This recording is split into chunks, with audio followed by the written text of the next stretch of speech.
Bismillahirrahmanirrahim. Assalamualaikum warahmatullahi wabarakatuh. Bihamdillah wassalatu wassalamu ala rasulillah wa ala alihi wa sahbihi wa mawalah wa la hawla wa la quwata illa billahi wa ba'du. Qala Allahu azza wa jalla ya ayyuhalladzina amanu taqullaha haqqa tuqatih wa la tamutunna illa wa antum muslimun. Amma ba'du, ma'asyiral muslimin yang dimuliakan Allah subhanahu wa ta'ala dimanapun antum berada. Alhamdulillah, di malam hari ini kita bisa duduk kembali walaupun lewat media trailing. Salawat serta salam kita aturkan kepada Rasul kita yang mulia alaihi salatu wassalam. Pembahasan di malam hari ini kita akan membahas tentang kisah seorang nabi yang sangat dicintai iblis. Siapa nabi ini? Bagaimana riwayatnya? Kenapa pula iblis suka dengan seorang nabi? Padahal iblis adalah musuhnya para nabi. Ma'asyiral muslimin yang dimuliakan Allah subhanahu wa ta'ala, sebagaimana yang sering kita dengar bahwa iblis adalah makhluk yang terlaknat, yang Allah subhanahu wa ta'ala ciptakan sebelum Allah menciptakan manusia, bahkan menempati bumi sebelum manusia menempati bumi. Dan Allah subhanahu wa ta'ala ciptakan dari api, bahkan sebelum iblis dilaknat oleh Allah subhanahu wa ta'ala, dia termasuk makhluk yang sangat dimuliakan, bahkan hidup di alam para malaikat. Akan tetapi ketika Allah subhanahu wa ta'ala menciptakan Adam dari tanah, kemudian meniupkan ruh langsung oleh Allah azza wa jalla, dan Allah perintahkan para malaikat untuk sujud, tetapi iblis enggan sujud, bahkan sombong, bahkan tidak mentaati perintah Allah. Dari sini Allah subhanahu wa ta'ala laknat iblis sampai kiamat. Ma'asyiral muslimin yang dimuliakan Allah azza wa jalla, maka sebab laknat Allah kepada iblis inilah, maka permusuhan iblis kepada Bani Adam akan terus sampai kiamat dan akan berusaha untuk menyesatkan mereka. Akan tapi ada satu kisah yang disebutkan dalam beberapa literatur sirah dari Abdullah bin Umar radhiyallahu anhuma. Dia mengatakan, laqiya iblisu Musa. Suatu ketika iblis ini berjumpa dengan Nabi Allah Musa alaihi salatu wassalam. Faqala, dan mengatakan, ya Musa, anta alladhi istafaqallahu birisalati wa kallamaka takliman. Kemudian, wahai Musa, sesungguhnya Allah telah memilihmu dengan risalahnya, dan ia telah mengajak bicara denganmu dengan pembicaraan. Artinya Musa adalah kalimullah. Kemudian dia mengatakan, wa ana uridu an atuba fashfa'li ila rabbi. Saya sebenarnya wahai Musa ingin bertobat, kata iblis. Bisa enggak kau berikan syafaat kepadaku agar Rabbku mengampuni diriku sehingga semua dosa-dosaku diampuninya.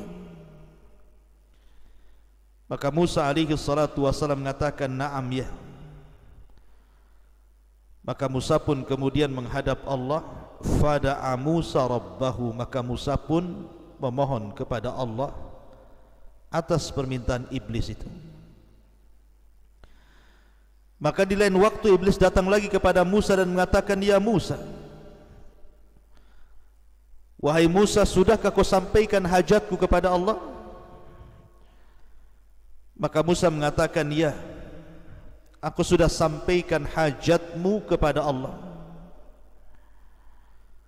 Kalau engkau ingin diampuni dosa-dosamu, kata Musa, maka Allah subhanahu wa ta'ala qad amarta an tasjuda li qabri Adam.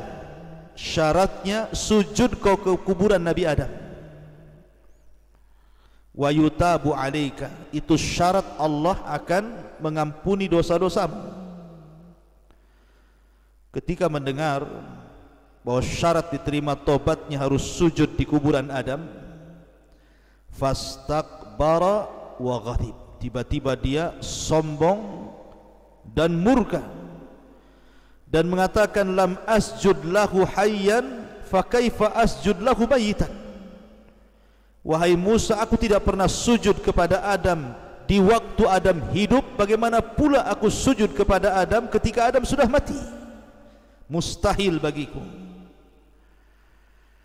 Kemudian iblis mengatakan, ya Musa, innalaka alayya haqqan bima syafa'ta li ila rabbik.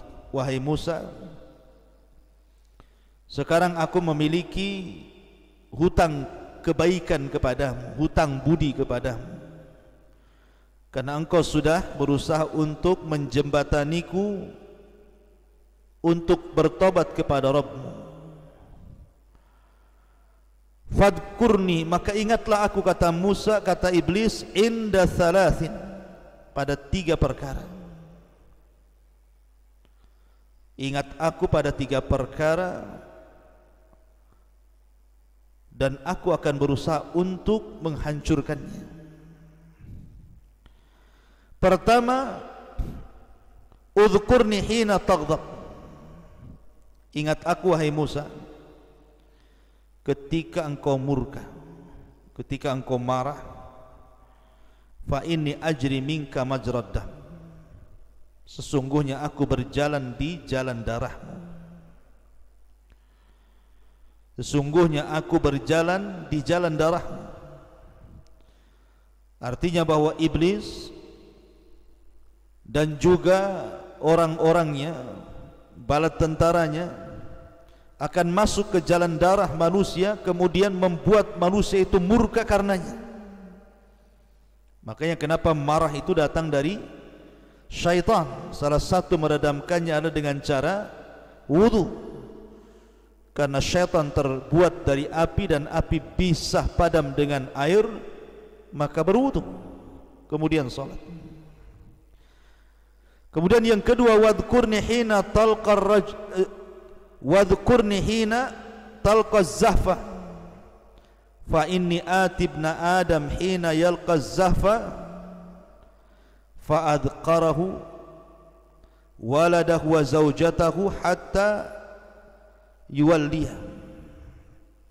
Ingat aku wahai Musa ketika engkau berjumpa dengan musuh dalam peperangan, karena aku akan datang kepada Bani Adam ketika mereka sedang berjihad, berperang melawan musuh di pertempuran, dan akan diingatkan dengan anak dan istrinya sehingga dia takut mati, akhirnya lari dari peperangan.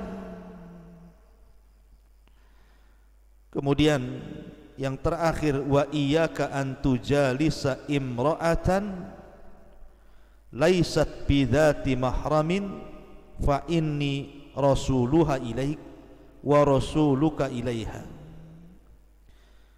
Dan ingatlah diriku wahai Musa bahwa hati-hati, tidak boleh engkau berdiam diri dengan seorang wanita yang bukan mahramnya, karena sesungguhnya aku adalah utusan yang akan menggoda dirimu dan menggoda si wanita itu.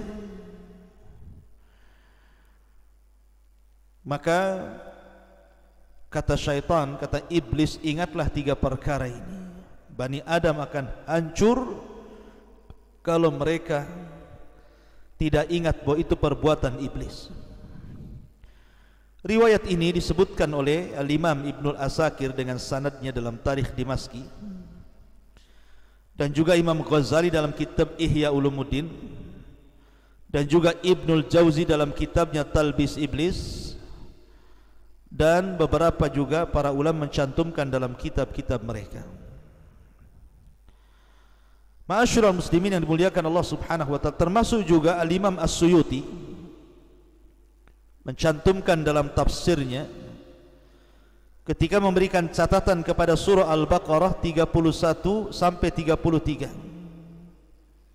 Wa 'allama Adamal asma'a kullaha thumma aradahum 'alal malaikati faqala anbi'uni bi asma'i haula'i in kuntum shadiqin.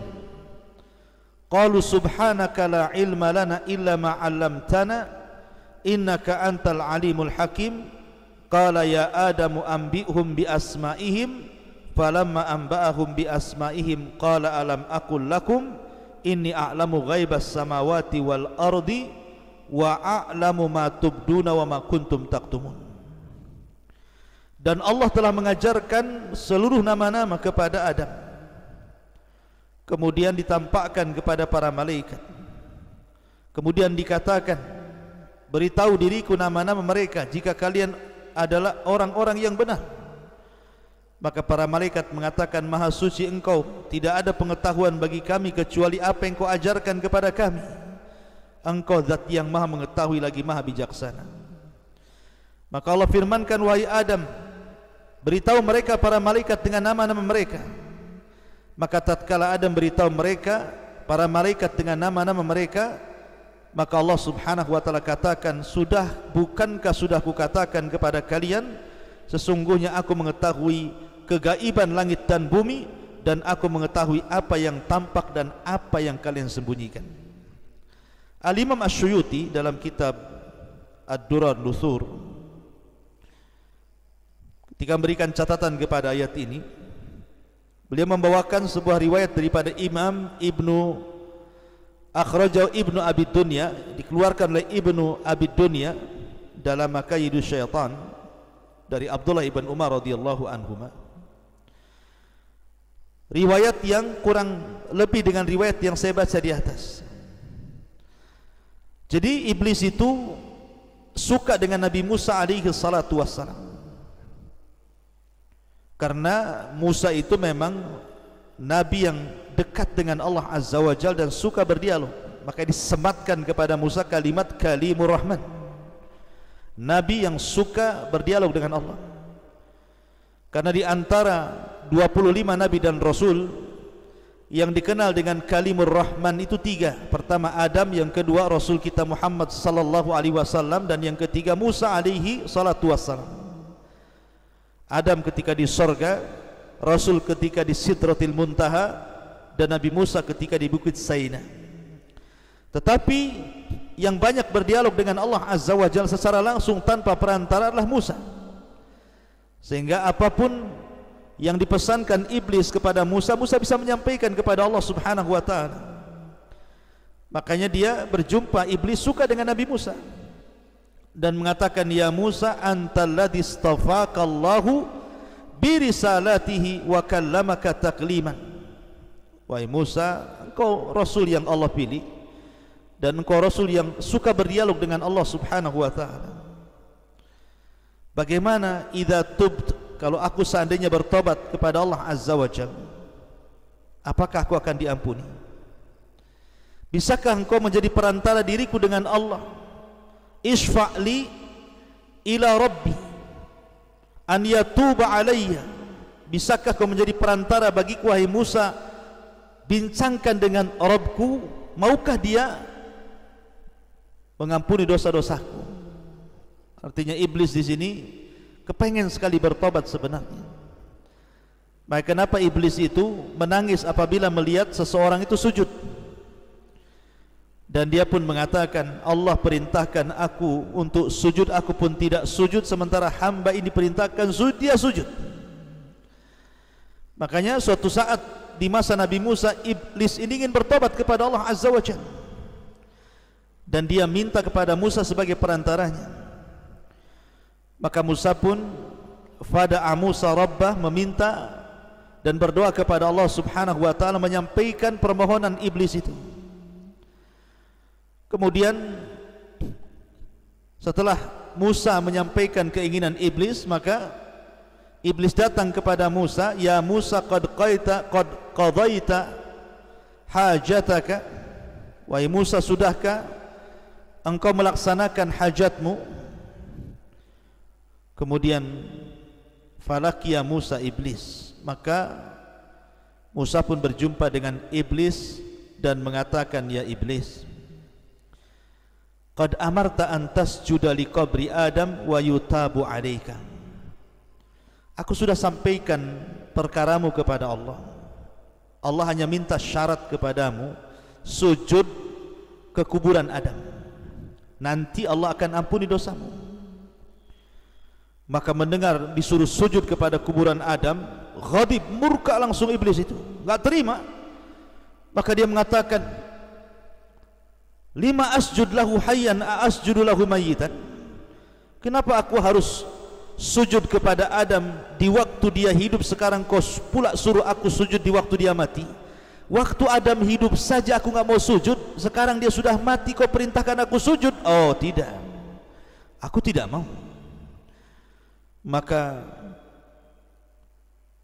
iblis mengatakan, ya Musa, annalaka alayya haqqan bima syafa'ta li ila rabbik. Wahai Musa, ada 3 perkara yang harus kamu ketahui sebagai imbalan bahwa engkau sudah berusaha untuk menjembatani diriku dengan Rabbku. Maka kemudian iblis pun menyebutkan 3 perkara tadi yang saya ulang. Pertama, ingat iblis ketika marah, bahwa marah itu berasal dari syaitan. Yang kedua, mengingatkan soal peperangan, bahwa lari dari peperangan itu adalah perbuatan iblis. Kemudian yang ketiga, seorang laki-laki yang berduaan dengan wanita yang bukan mahram, maka itu pun perbuatan iblis. Makanya Nabi SAW bersabda, la yakhluwanna rajulun bimra'ati illa wa thalithuhuma syaitan. Tidak boleh seorang wanita dan laki-laki berdua-duaan dan dua-duanya bukan mahram kecuali yang ketiganya syaitan.